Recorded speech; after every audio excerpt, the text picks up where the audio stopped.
The decision of North Korea to send troops to the Russian Kursk Oblast leads to a war scare from Ukraine President Volodymyr Zelensky.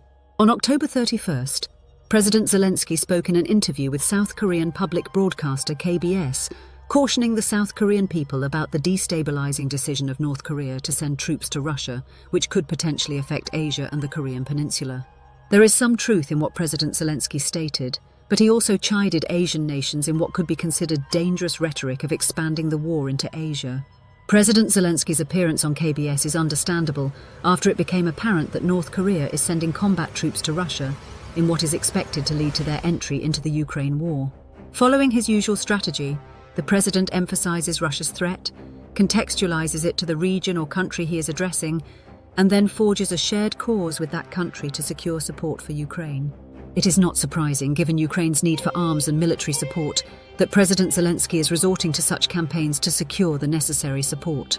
President Zelensky stated that North Korea has strategic goals, and potentially joining the Ukraine war is a furtherance of that goal. North Korea's strategic goals include formal recognition from the United States and achieving some form of dominance over the South. These goals are not necessarily unification, but rather pacification, influence, and separation from the United States. This includes the removal of defense alliances and US armed forces from the peninsula. The alliance with Russia can provide it with hard currency, access to energy and food, and most importantly, military hardware and technical expertise.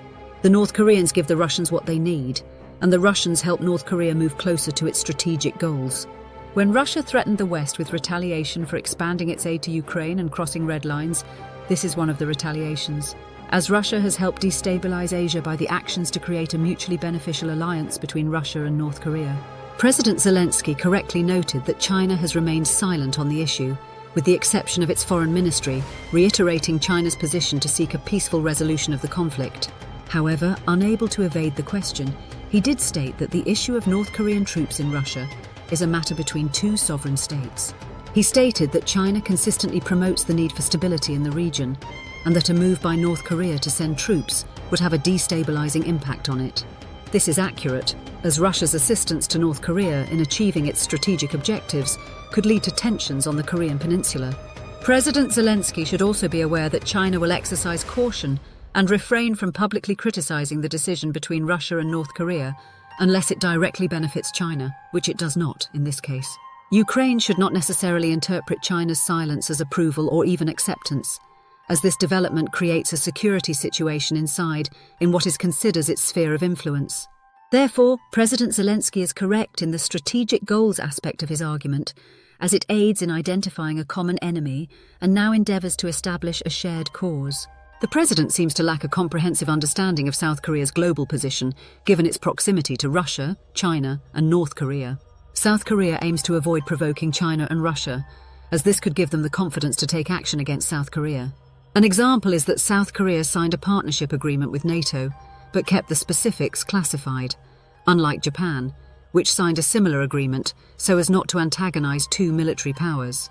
President Zelensky asserted that South Korea's reluctance to provide aid to Ukraine, despite their intention to send advisors, was insufficient, and they needed to take more action regarding weapons. President Zelensky does not appreciate that South Korean law prevents South Korea from sending lethal aid to countries at war, and the president of South Korea is not in a favorable political position to change that law. Regardless of their sentiments, South Korean political leaders cannot simply ignore the law, as doing so would put the government and country at political risk. President Zelensky also stated that Japan and South Korea would need to establish an Asian security alliance as a way of creating a counterbalance to North Korean ambitions. This statement demonstrates a lack of understanding of the regional politics and history, and it fails to acknowledge the existence of the American-Japanese-Korean Trilateral Pact, JARCOCUS. It also fails to acknowledge the US's lack of support for the idea of an Asian Collective Defense Pact. See Article Red, an Asian NATO. Furthermore, asking Japan and South Korea to move forward with a defense pact without the involvement of the United States is not a sensible approach. This is due to the US having separate defense treaties with each country and its armed forces stationed in both countries. What happens if this new Asian Security Alliance adopts policies contrary to the US position in the region? President Zelensky is correct in his efforts to garner support and broaden his base of allies, but his opinion-driven interview may have undermined his argument. President Zelensky's criticism of South Korea for not doing more without understanding their laws, asking it to form a separate alliance in Asia, and ignoring the political realities of the region came off as at best ignorant and at worst arrogant. While Ukraine is engaged in a direct conflict with Russia and can freely criticize them and their stance, South Korea, which is not at war, must balance its actions to avoid provoking China and Russia. South Korea will do what it can to support Ukraine and to thwart the North Korean threat, but a public lecture from President Zelensky was unhelpful.